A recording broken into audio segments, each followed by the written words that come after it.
Today's matchup. Afreeca Freecs. ROX Tigers. Beginning of the end. 2018 League of Legends Champions Korea Spring Split.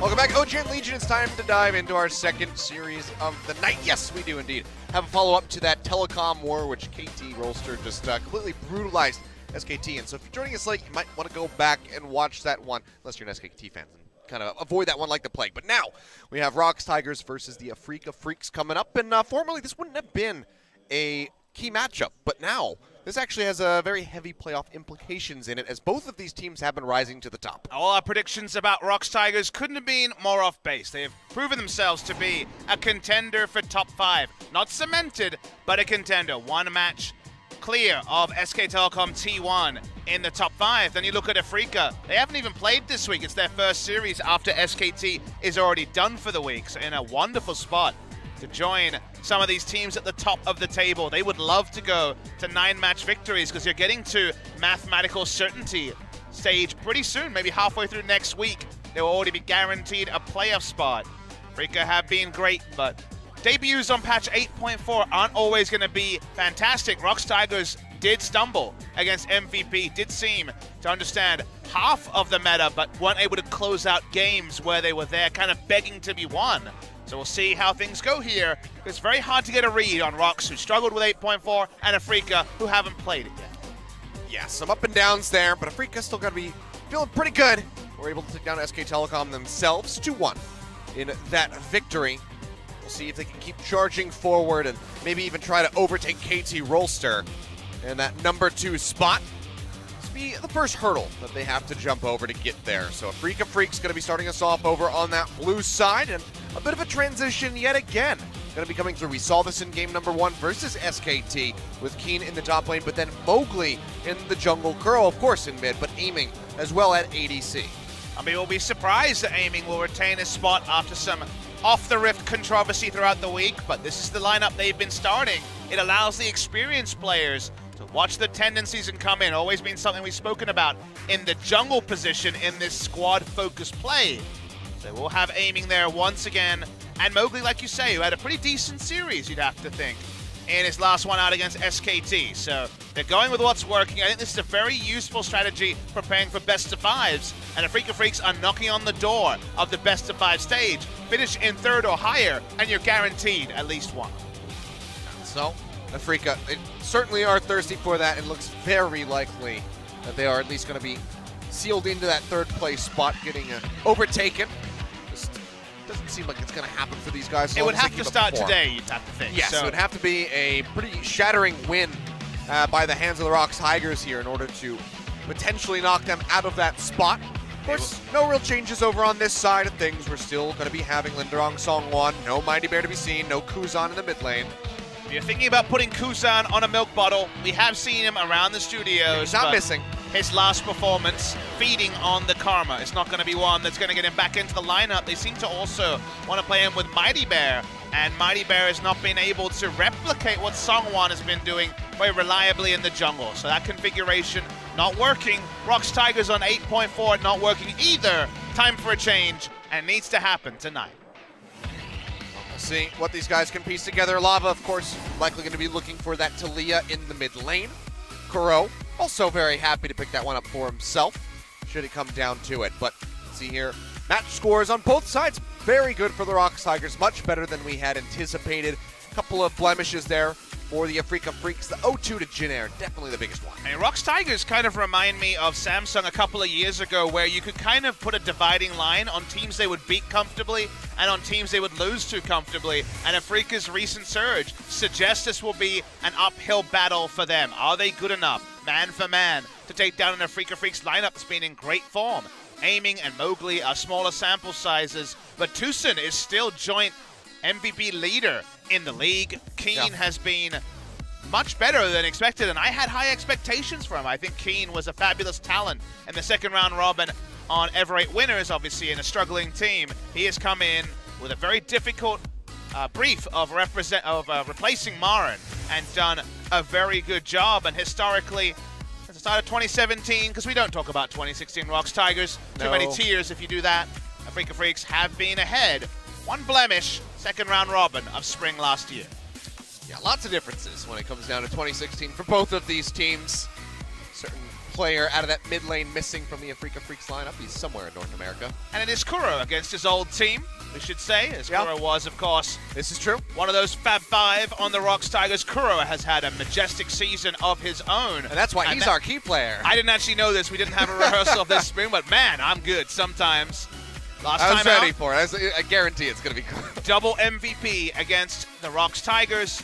His Galio takedown by the Corki and the Azir. And his Azir that no longer is an ironic champion for him. It's been good performances upon good performances for the Azir. Yeah. It's been a great season for Kuro, a player that I personally have underrated in the past. He's showing that, you know, sometimes you have to eat your words. He's been great in 2018. He really has been. And, you know, able to take down Faker as well just last week. I do believe last Thursday, maybe even a week ago today. I think it was when they faced off against SK Telecom. So Kuro really has been stepping up to the plate.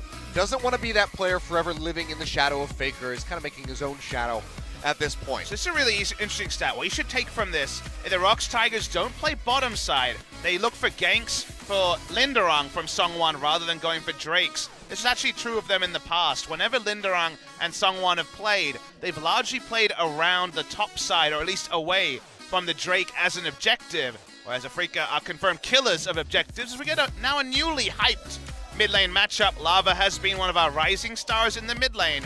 Kuro is an old hand, but an improving one day on day. And the Azir is certainly going to be a contested pick. We all remember Echo's, Lava's Echo, not Echo's Lava. Big pick for him. The Talia going to be a contested one between the two. I mean, it's just been a huge shoot up there for Lava. I mean, like a rocket up the standings.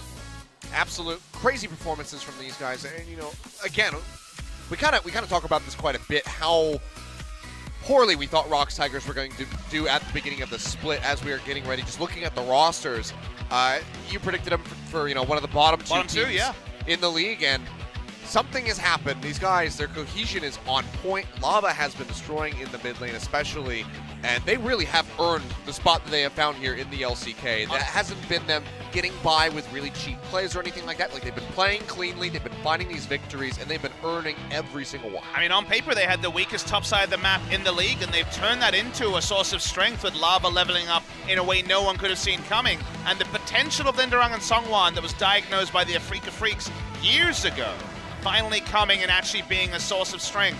So a bit of regional banter, a top 5 clash. Afreeca Freecs and ROX Tigers. ROX wanting to miss out on a 0-2 this week. Afreeca Freecs, they don't see Spirit in the jungle. It was actually his Olaf a year ago in spring season that was his trademark champion, bringing that one back from Europe. It was always banned away from him, but we'll still see it banned away here by the Afreeca Freecs, taking that off the board here for Sungwon. And then we'll be seeing that GP as well taken off the board. So two of our players that have had some issues off the rift here on either side. Azir is going to be taken off very early as well by the side of Afreeca Freecs. Don't want to allow that one to be left open for a first round on the red side. And you do see the Gangplank and the Galio bans. No Galio this game. It's been a big pick for both Kuro and Lava. Bit of an overlapping champion pools, always fun to see. When we hit the rift, the 80 carry pool though at full strength, so we are likely to see a Varus running around the rift in this particular game. So the Bears come through as the Rise is banned away. Talia's still on the board. A heavily contested pick by either of these mid laners. Not sure if it would be first pick worthy though for the Afreeca Freecs. With so many 80 carries up, you know, there is always going to be the Caitlyn if you're not feeling comfortable with a Varus matchup. So Varus could be prized. Sejuani also one of the power picks in the jungle available. Mowgli this season, just Zac and Sejuani, so been on tanks himself. When you look at the pinch, it's kind of everywhere except 80 carries, so you You'd be surprised to see a first pick AD carry unless they really want to go for the Varus. Aiming's Kalista a bit of a thing of the past. Waiting on this decision by Afreeca. Running down the clock, and it's just going to be a Scion first lock-in. Now, you say flex pick, but Kuro was the first player to play mid lane Scion just after his rework on the ROX Tigers in 2015. Mentioned that match. It's a spring season 1 before I came over to the LCK. So the red side Scion is frustrating. The blue side Scion still frustrating. And ROX Tigers will probably have to leave a solo lane open for last pick. So maybe you just first rotating about as strong a blind pick support you can take here is probably going to be recommended, because you're not going to be able to counter pick support when you're dealing with this annoying Scion flex. 2015 would be the Coup Tigers, Papa Smithy, not You're the right. ROX Tigers. Look at you. You've been... You're supposed to be the historian here. Well, I mean, close that tab you have open there that you were checking, Kilios. Oh, LCK1. Whatever you say. But over the side of Afreeca Freecs. I was at Worlds that year. I remember. Were you? I didn't see you on the broadcast. I wasn't on the broadcast. But I was on stage at one point. That was. You know what is also going to be on stage? Zaya Rakan is going to be left open for the Afreeca Freecs. The lovers duo. Different lovers, though. I'm sure Kramer's at the back. It's Kramer Day today. It is Kramer Day. He's going to have to deal with Tucson 2-timing him with the Zaya Rakan. That's just not right. What a heartbreaker. Well, feels bad for him, but maybe Kramer will get to come out here as well and I think you join need in. to take support first round. Like I mentioned, they will do so. So jungle ban's probably going to come the way of Mowgli. Mowgli doesn't have the champion Ocean that Spirit did. So the Rek'Sai is one of the fallbacks you think of him. Outside chance of coming out in pro play. You look at solo queue. We already mentioned the Zac is a big pick for him in and out of solo queue. So might actually consider a Zac ban here if I am the ROX Tigers. And I think Jarvan Zac is going to be the red side bans. So far, just that one banned away. Afreeca. We'll see where they want to go ahead and steer their focus, maybe towards the top side of the map. Not sure where that Scion's going yet. And ROX Tigers will desperately want to find out, so they'll have to pick a solo lane of some sort on the red side. Another flex ban here. You just ban the Trundle as well and say, yes, definitely top lane. Wait and see. Keen has played a lot of top lane Scion, so you would understand that is going to be the expectation first and foremost, that was hard to say, for the side of ROX Tigers, but who knows? We'll wait and see. Let's see if the Zac is the second ban by ROX. Yep. Trying to get safety for the Varus, not as much backline threat when Jarvan and Zac are off the board, and the Olaf. Yeah, the Olaf, but that's a little bit different. That's a front door threat almost. Yeah. Final ban here. Do they straddle the line and ban a mid laner? You could definitely see something like a Talia just be played by ROX and say, well, even if it is Scion, we'll just try to wave clear and disengage. Poke damage with the larger hitbox on the E is massive as Afreeca wait a long time and then ban away the Vladimir. Kuzan favorite there, not so much Lava Comfort. I wonder when if we will see Kuzan make a bit of a return. Maybe when Lissandra gets buffed up or LeBlanc. Hey, Lissandra rework coming in the future, and the LeBlanc, I guess Reaver is coming, and yep, just Talia and work it out is the choice by ROX Tigers. Gonna take a lot of damage from the Emax and the Comet, though. Very squishy is the Talia, second Talia of the night, so from Yukal in our first series. Would love to see some situation where we hear the roar come out of the Scion, starts the charge, and the Weaver's Wall just intercepts him and saves somebody's life. We did see the friendly Weaver's Wall intercept the Sowan ultimate there. That was frustrating for the side of Jin'e to deal with. Waiting for Afreeca, they finally have to show what's going on. From the mid lane and top lane, the Scion flex pick has to end. I saw Kuro shake his head, so they clearly are deep in thought about what they want to draft here and which role it'll be in. Keen has previously been the Scion top lane player. Wait for the final second, and it will be a Kassadin, so they do get a counter pick. They're able to bring out the Kassadin, a favorite of Faker in the spring season here, an old favorite of Kuro. There's going to be an element of risk to this pick. They are against Varus, a strong laner, and the Talia also will shove in, but post 6, a lot of good news stories for the Kassadin against the Talias. Are we getting real spicy? Ooh, maybe we are. The Fiora Hover coming through here for Linderong in that top lane. The hover's over. It's locked now. It's going to be Fiora into Scion. Scion, the tankiest of the potato tanks. So it's going to take a long time for the Fiora to actually work her way through all the shields, and he can ult away if she's not already closed the distance. But Linderung's Fiora is what we see. He's had a lot of value on the carry picks earlier in the season, but with the Camille gone, goes the way of the Fiora. Gonna be fun to watch. Certainly is. And it's going to be a really big struggle, you would expect, for Keen to actually land that ulti into the stun with a riposte available for that Fiora. Maybe try to bait that one out and then get the lockdown.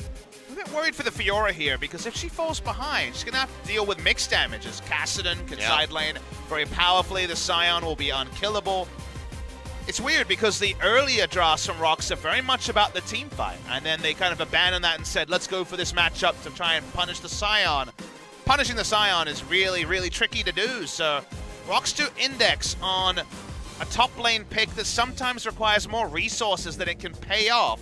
Cool to see Linderung on a true carry, though. Every time we see this, we smile and say, give it your best shot.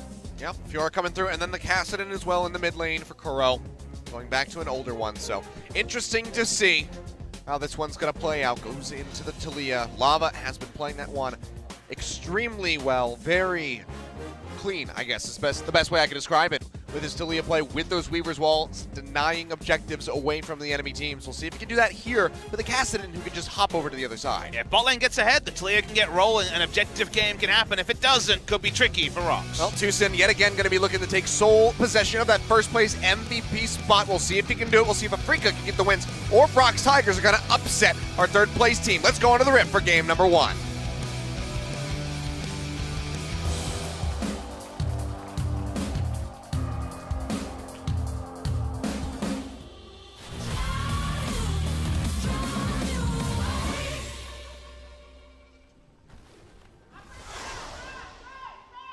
생성까지 30초 남았습니다. That was a mixed cheer, but somebody just opened their mouth and sound came out. I think it was Lava fighting, but was in the middle of ROX fighting. Maybe that's what it was. It definitely was just a noise, and now we're gonna have a pause. Oh boy. We got booze, so we know the fans didn't hear that. We know the players didn't hear that and want to wonder what the fans were saying. Seems to be in the Afreeca booth. Seems like aiming seems a little bit unsure. Oh, it's actually going to be Keen who's having a bit of a keyboard issue, it would seem. Interesting.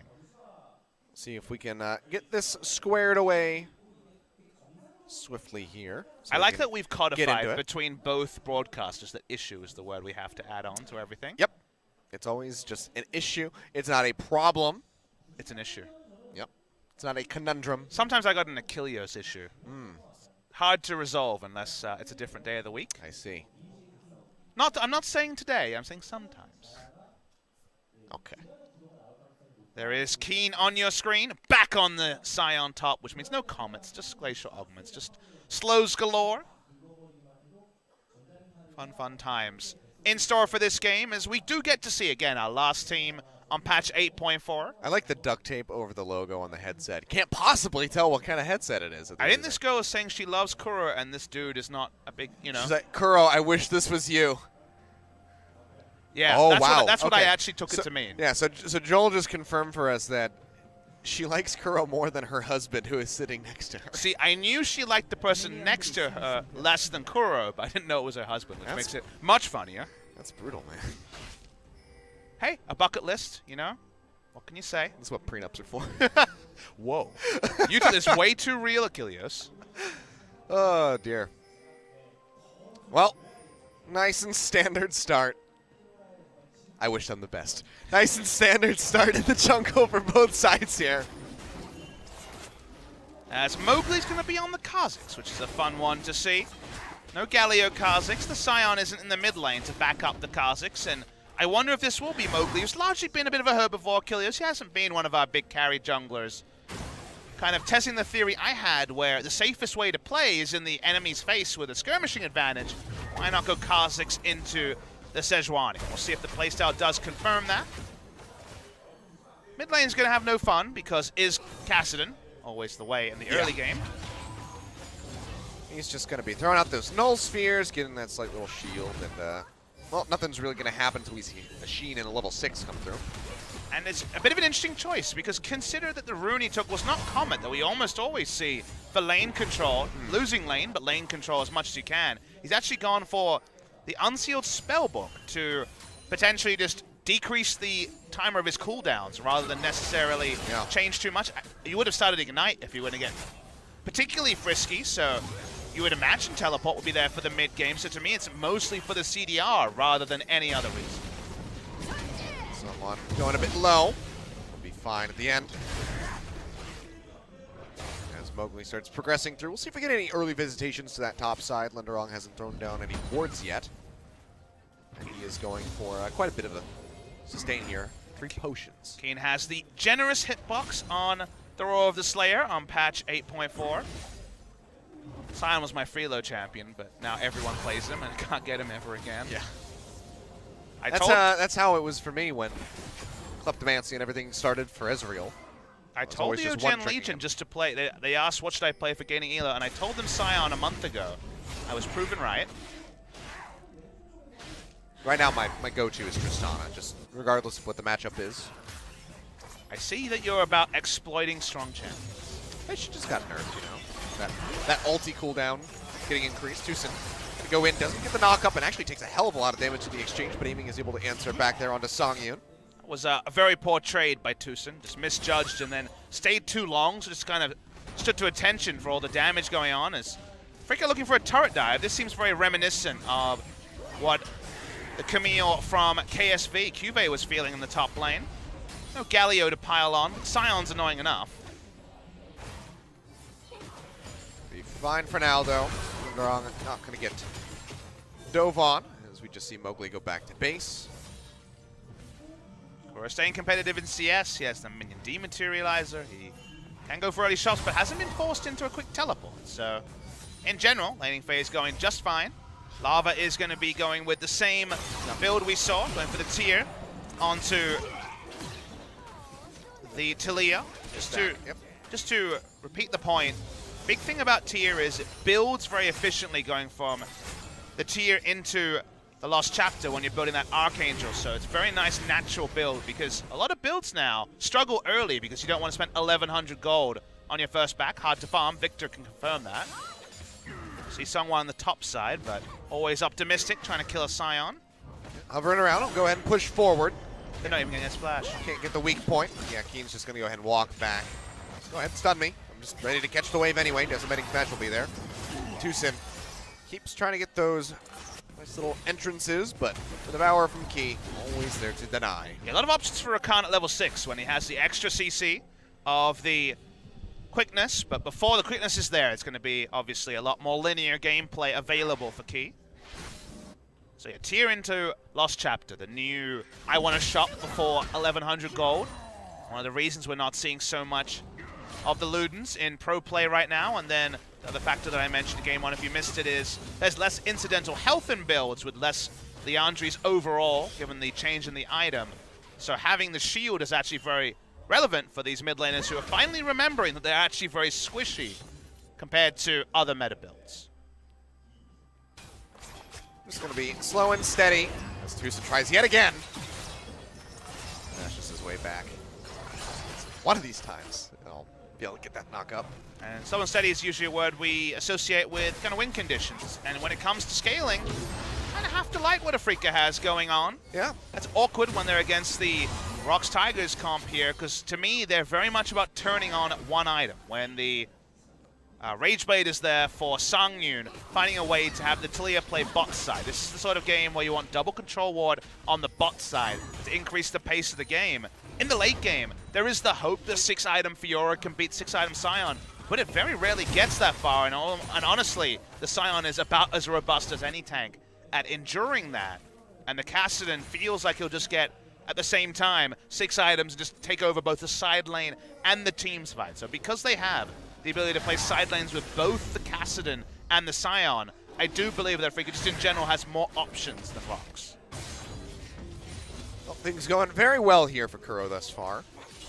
Keeping even in CS. He's got the Megatron cloak ready to go. Now goes in for a bit of a trade. Gets pushed back by that seismic shove. In the meantime, massive burst of damage there on the Songyun. The heal will get used as he's devoured.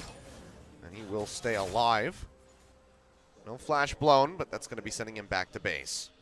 Surprising burst there even for Songyun. Used the heal in the belly of the Tom Kent just to ensure his life. For even in CS, in a tricky matchup, it's going to be one that can only loom very, very worryingly for the side of ROX Tigers. We'll see if he actually goes for the rush on the Abyssal Mask. We've seen Pawn in the past on champions like Veigar with a weak laning phase just go Negatron into situational, so it doesn't necessarily force him to go, but it does suggest that Rod of Age is unlikely to come out because already so much gold was invested away from it. Will delay the power spike. Faker's the only player I can remember to go second item Rod of Ages, or to delay his Rod of Ages till about a 16 to 18 minute mark.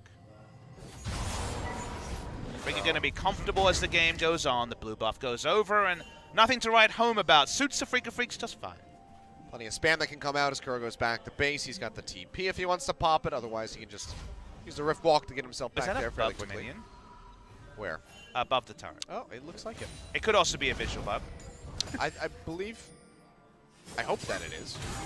We're not 100% sure, guys. We don't have a pause, so I think that maybe we would have one if that was going to be the case. So it might just be a visual bug. Scion! That's not the Scion bug we were thinking of. I'm going to guess that he maybe pushed a minion back with a roar, and then it died, and then just got stuck in the turret somehow.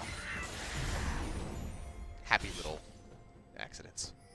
That will definitely make the Scion haters once again roar out that perhaps Scion should have had a hotfix on this patch. So broken that he breaks the game itself. He's pretty broken.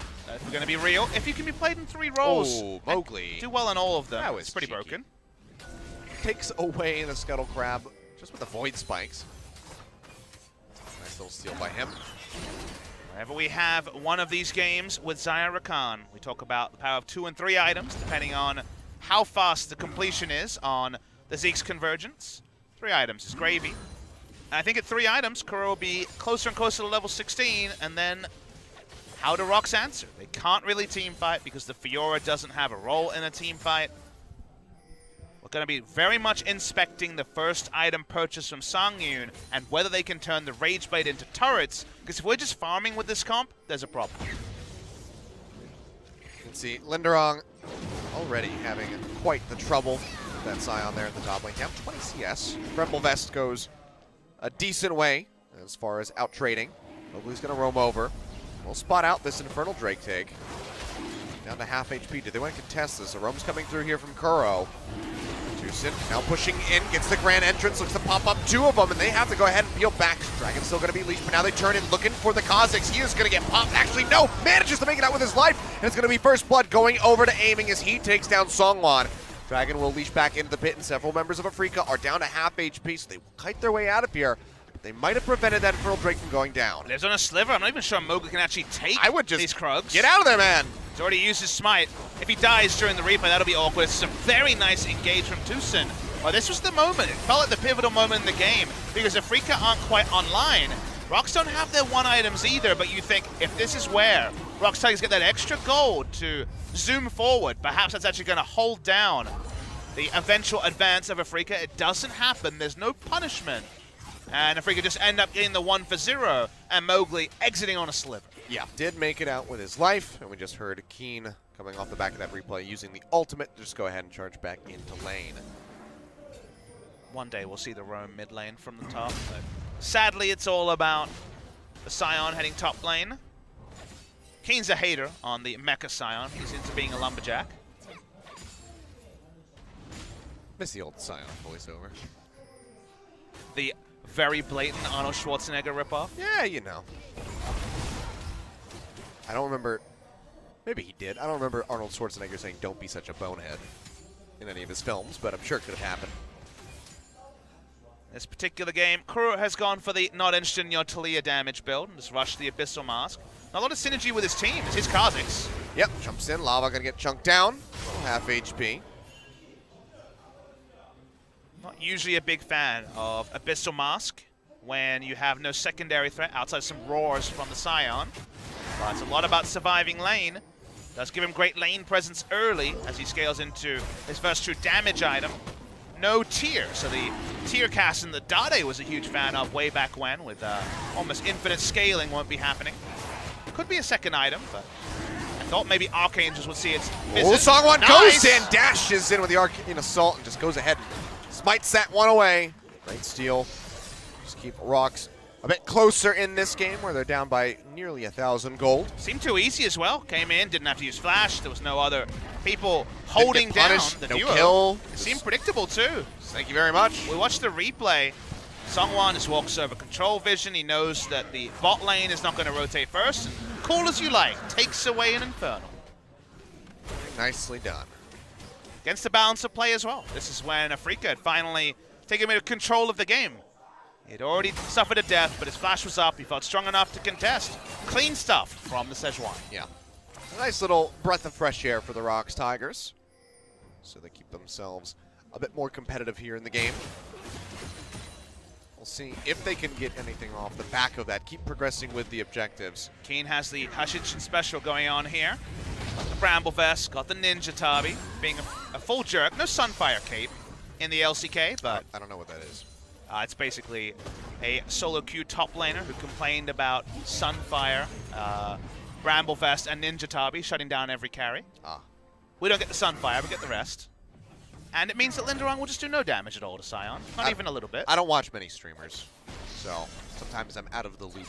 He's kind of been a high elo player since Season 1, basically, so he's just one of those names, always been around. Okay. But a big voice in the top lane needs help side of things. Let's not talk about him anymore. That's fine with me. This I have game nothing to instead. contribute to the conversation, so it's basically you talking about him. I feel that happens from time to time here. Well, it happens as well. If I want to talk about movies, you never know what the hell to say. Hey. Other than I haven't seen them. Hugo is my favorite Spielberg film. I was so tilted when you said that yesterday. Martin Scorsese would be turning in his grave if he was dead. Fortunately, he's alive. That was a really weird turn of phrase. Well, whatever. It's a good movie, though. I can agree with you on that. Watching Kuro, he's level 11, and we're going to start going all in here. Here comes the charge, riposte there onto the stun, but Kuro comes around from the side. Linderong going to flash away. Stunk down to about half HP, and they're going to go in underneath the tank. turret for this one. Jumps in, the Kha'Zix is there to finish him off with the burst damage, and Kuro will be walking away with his life. You never expect the 14-minute turret dive by a Kassadin taking turret aggro. We're seeing who's teleporting mid. First, it's going to be Sion. Seismic Shove comes through. Grand entrance out there from Tucson. They're going to go ahead and dodge out on the Sedge. King nearly falls, as does Tucson. The tongue lash flash forward there from Key. Does finish him off in the end as aiming goes up in the Featherstorm, but a bit of a misfire there. Shoots it to the side and will not be First able to brick. clear out the wave. It's going to be the first brick going over to the ROX Tigers. They win out in the end. Mowgli by himself, not able to finish it off in time. Trying to play too many lanes at once as Afreeca. They really didn't want to give up first, but they do anyway. The chase power, the damage is not there yet from Kuro. Optimistic double teleport eventually is thwarted. So nice play from ROX. Roll down a single lane. They got Pixie C aplenty. That was far too risky for Afreeca to try to pull off. Yeah, a bit clownish there around the mid lane. ROX going to be pretty happy with the outcome, keeping things nice and tight-knit. 400 gold down with that Infernal Drake. So making up for some of that with that 8%. But Mowgli, he's still pushing forward. He still wants to keep advancing the pace here for the Afreeca Freecs as he starts up the Rift Herald, but seems like he's going to say screw it. He's just got no coverage at all. Linderong was walking out of vision. The Talia was coming from base. Too squishy, and with Kassadin choosing then to recall, you can see there was a bit of a disconnect. Probably should have been the instant disengage from the objective, but Kha'Zix stayed on it a little bit longer and gives up a bit of health from the trade. Equal CS numbers between Sungwon and Mowgli. Looms well for the Sejuani. Time to start going. This is when I think ROX categorically stronger than the Afreeca Freecs in the 4v4. If Sion's there, things complicate, because Sion already is a monster.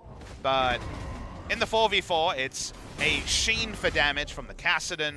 It's Essence Reaver from the Xayah. They're still building when it comes to the damage, whereas ROX has much stronger one-item pickups, and that means that ROX should really focus on this Mountain Drake as the next safe objective for them to pick up.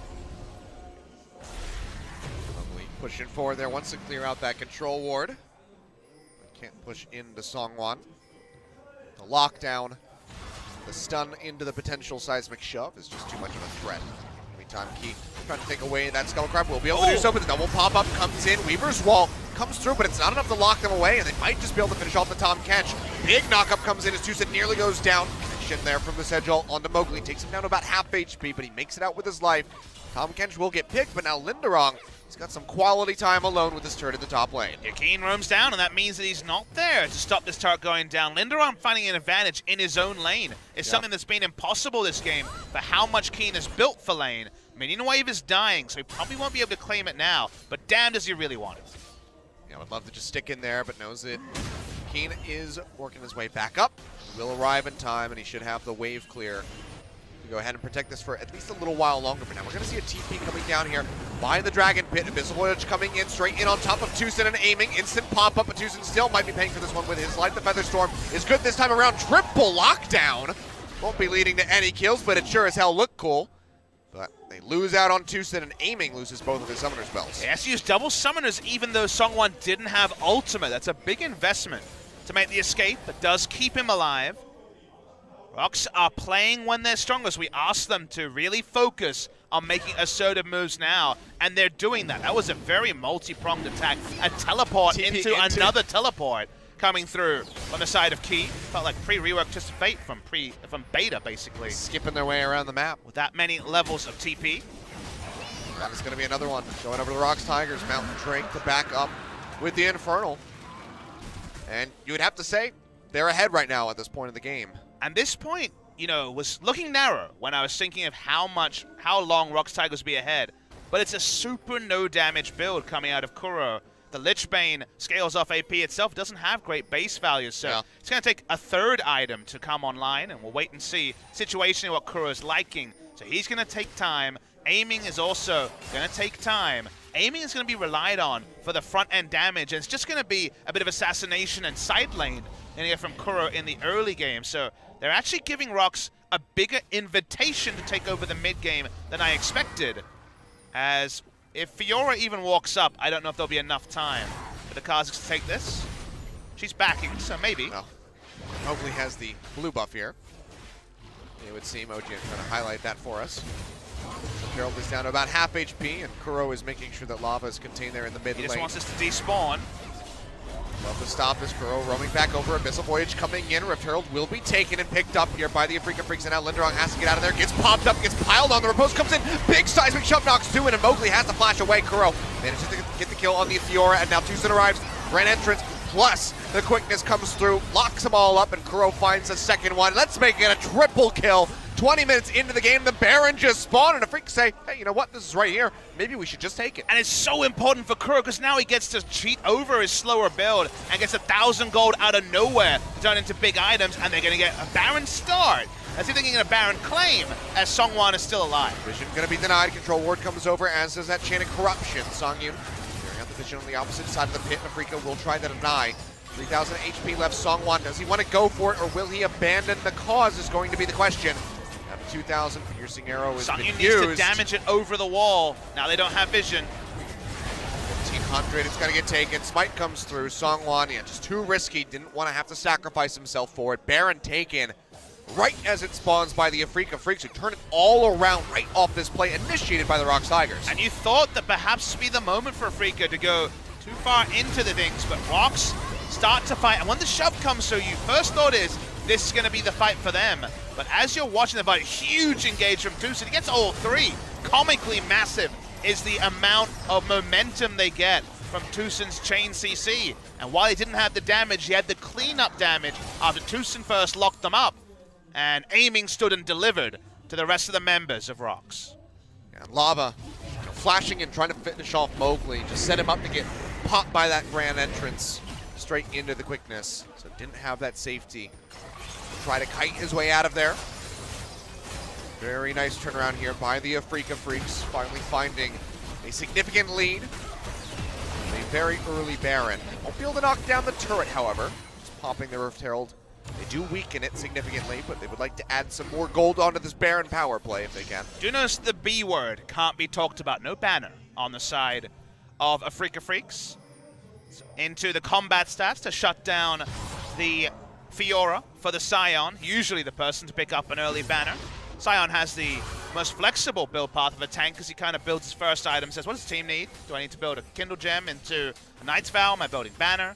In this case, no banner, and Rakan is one of the few supports that goes for Zeke's Convergence to buff up his AD carries. So for now, no banner, maybe next Baron, but for the first Baron, it's probably not going to be roll down mid lane and get 3 turrets. It's going to have to be some split pushing, as you see on the top side. I mean, to be fair, there's no reason for them to be building toward it because Afreeca Freecs likely didn't expect to be able to take the Baron at the 20-minute mark, so they weren't anticipating that at all. It was just a very happy circumstance for them in the end. They do finally knock down that turret there in the mid lane. And we're talking about Kuro needing those items to get rolling in order to have that damage output. The Lich Bane's completed. He's 5-0-1, so that has been significantly sped up here for the Kassadin. Keen just keeps running the Baron-empowered minions into the turret. So the next item is the Fiendish Codex is sometimes it might just be Zhonya's for I want to dive in and just basically ult a million times frontline Kassadin rather than any true burst damage. Lich Bane very useful in the side lane push, of course.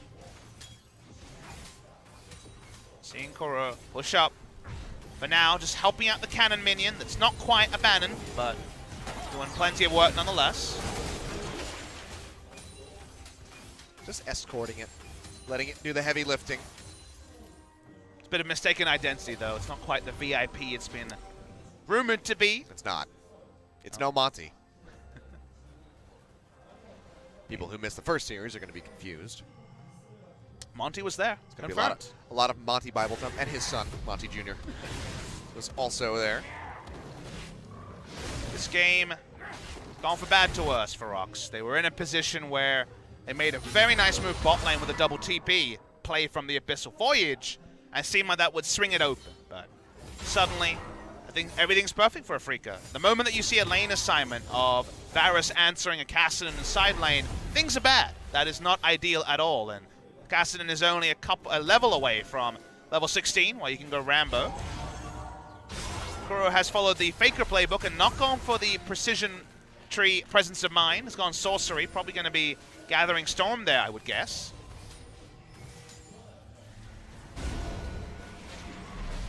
Mowgli fighting over some vision here. Will get slowed up, but be able to get the control ward in the end, which is what he really wanted. Doesn't care much if his own ward gets taken out.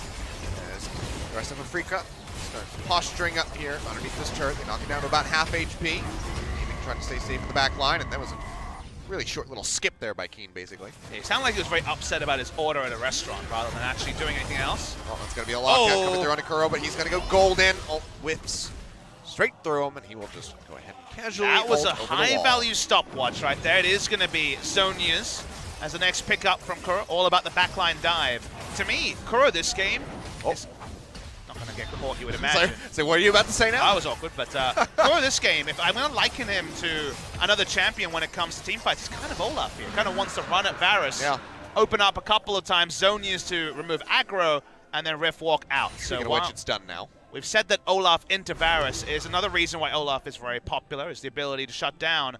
The stopwatch just used, but he has another status effect done. I was going to say, for it's the actually Zhonya's. way more value than you would have anticipated, because now he's not just taking up an item slot with that broken stopwatch. And neither Talia nor the Varus can ignore a round of damage, and probably a second Rift Walk before the Zhonya's comes in. So his job is more about occupying space than necessarily most traditional Kassadin builds are set up for. Girl in a very nice spot. I mean, we're also an Infinity Edge completion short of aiming hitting his numbers, and this is kind of the lose-lose time for ROX, where very, very difficult to make anything happen on the map. This man doesn't take any damage, so Fiora is frustrated with that particular lane. The enemy Xayah is about to do amazing damage, buffed up by the Zeke's Convergence, and Kassadin out of nowhere has 5 kills. So things are in general disarray inside of ROX. See the walk up here. Second Baron would be the one to ice the game. Still not going to be no banner for that one, though, Achilles. We are 26 minutes in, but seems like Tucson is inching together his second Aegis into the banner. Keen just going to be clearing this one out. For now, just doing what a Scion does until he needs to call upon that ultimate to try to take somebody down.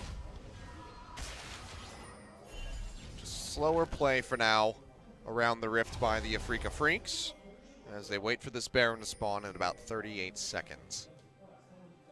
Slow and steady wins the race when you go for the Kassadin. Kassadin himself isn't interested in making those TP plays. He's gone over to Ignite in the late game, Achilles. saying who's going to enter lane against Dark me. Board. Oh boy, here comes the pop-up. Keen gets the Devour, tries to keep him alive. Will flash away and get the spit out there for Songyun. As Mowgli leaps to the side to keep himself safe, but takes that piercing arrow to the face. They're He's waiting down for to half this HP. ult to actually time out. It stopped them from playing as 5, so good use of the Weaver's Wall by Lava. But defensive Weaver's Wall is still pretty happy news for Afreeca. They push up in top side. All summoners left open. Lichbane is finally starting to be amped by a bit of ability power. Goes ahead. We'll finish this off. Well, maybe not. One hit away from taking down that turret. Kuro just basically go ahead and rift walk in there. Auto it once. In the meantime, pressure coming through from Tucson and aiming. That'll whittle away at this mid turret. Drung has roamed up. Right now between mid and bot. Kuro does finish off that tower, and the Baron has now respawned. Baron respawn is why, in general, they've been fairly respectful at closing off these inner turrets. They know they're in a position to close the game. They can pick up this second Baron. You see the back off. Needless a large rod finally picked up first of the game at 28 minutes in for Kuro. Damage and tankiness now, the line being straddled a little bit more cleaner than 10 minutes ago.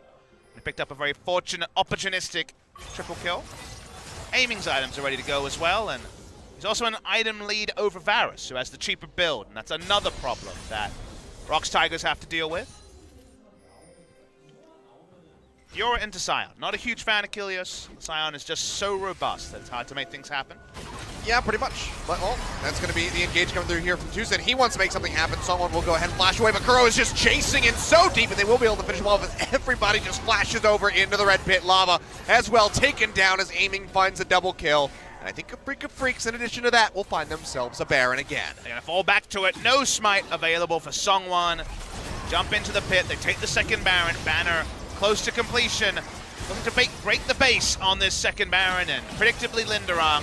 Nothing the poor Fiora can do. Not a damn thing indeed. He's at least gotten a CS lead, but that's about as good as it gets. The BF Sword not going to be doing very much against that Scion. He's got the Warmogs and the Thornmail, the Frozen Heart just for good measure.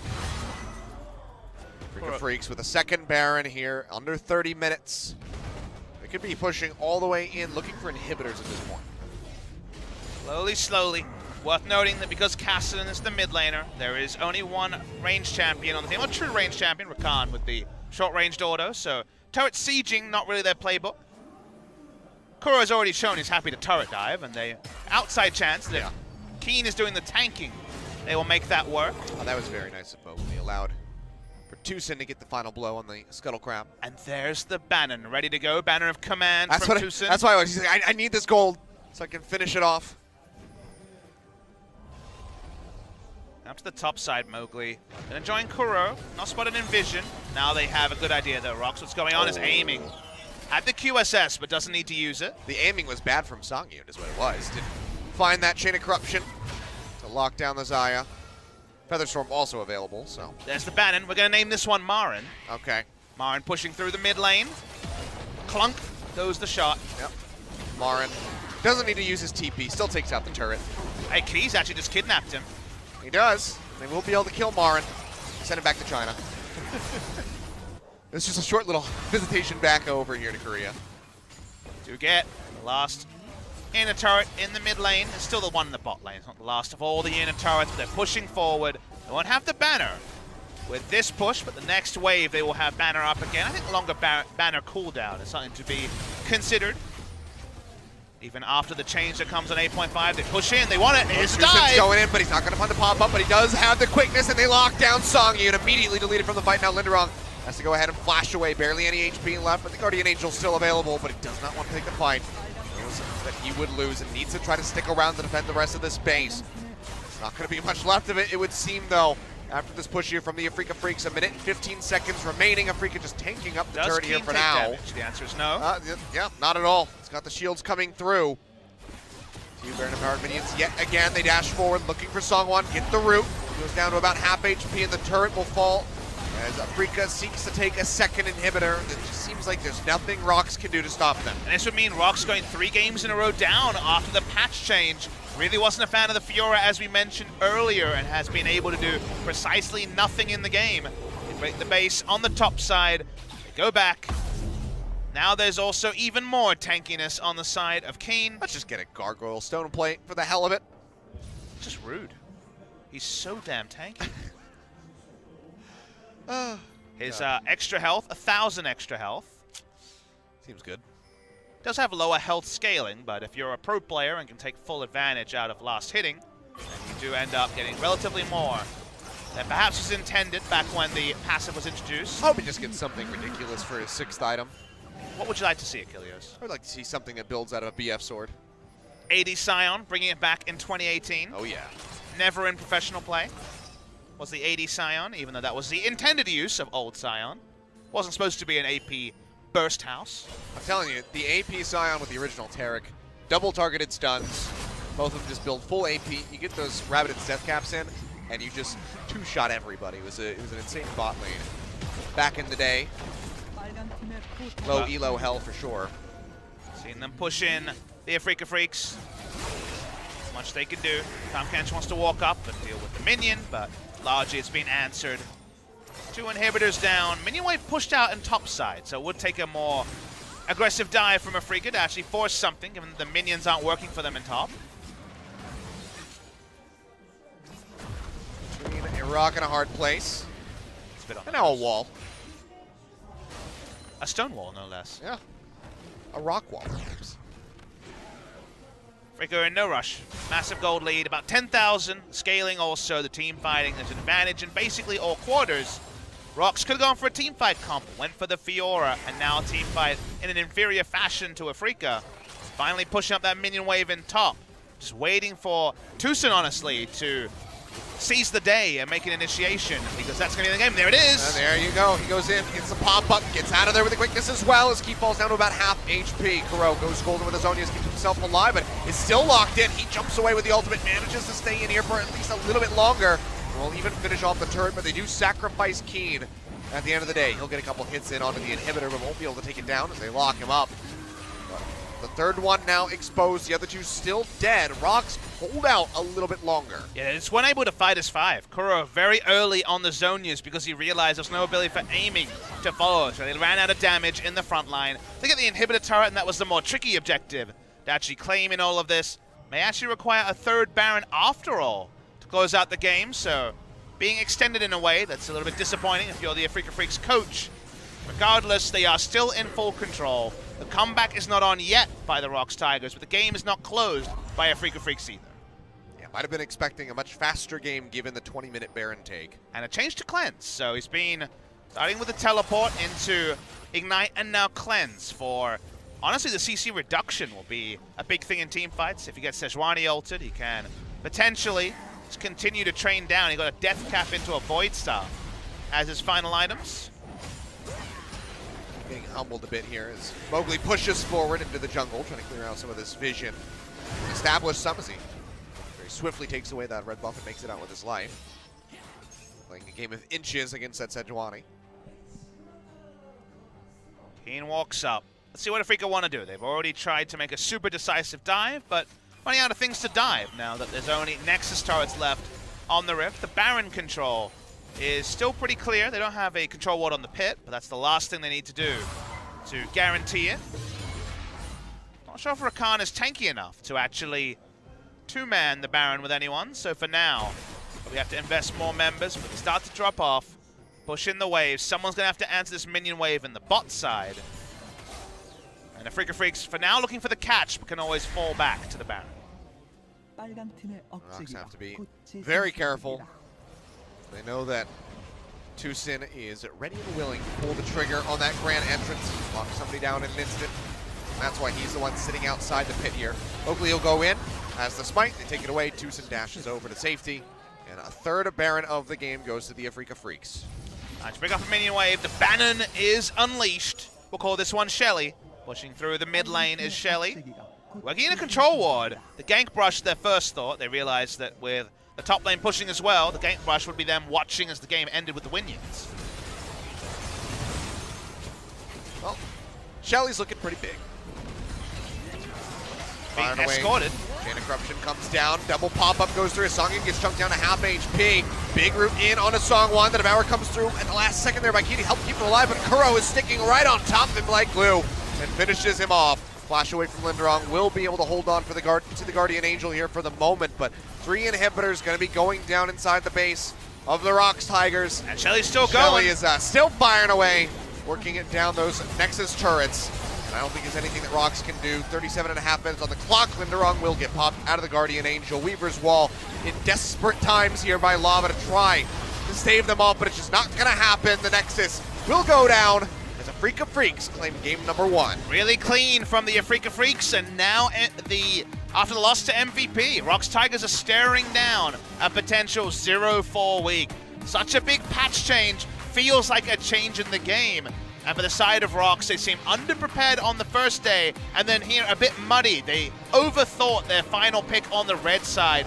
Tried to pick for lane with the Fiora, but didn't really have a plan on how to leverage what Fiora can bring, and Fiora ended up being a burden rather than a benefit for the side of ROX Tigers. So gonna have to go back to the drawing board. Teams like SKT and KSV will see a performance like that and see it as a lifeline, because the playoff race is still not over. Nope, certainly is not. ROX Tigers, they need to have a turnaround performance in game number 2.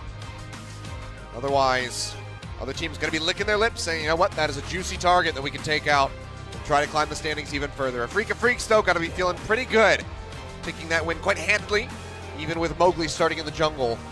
3rd game of the season, I believe, for this guy, and still looking pretty darn good when it comes down to the Kazakhs. I would say he had the lowest influence of any member on the game, but he was clean. He didn't make mistakes, and that is something to compliment a player who's not played a lot. We'll see if they actually do introduce any of the substitutes in game 2. Maybe Kramer will play on Kramer Day, but no enforced changes. This was very much a team victory for the side of Afreeca. Yeah, overall, very clean from everybody on the side of Afreeca, outside of maybe Aiming's one Feather Storm that he botched there in the mid lane. But he more than made up for it in the bottom side of that 3-man route. But it's ROX Tigers who really have to put their heads together and try to come up with a solution to the problem that they've been presented with. And we're not going to know if they have it until we go through the draft here for game number 2. We'll see if they can take us to game 3, extend the night, or if this is just going to be a double 2-0 day. Don't go anywhere, we'll be back in just a few minutes.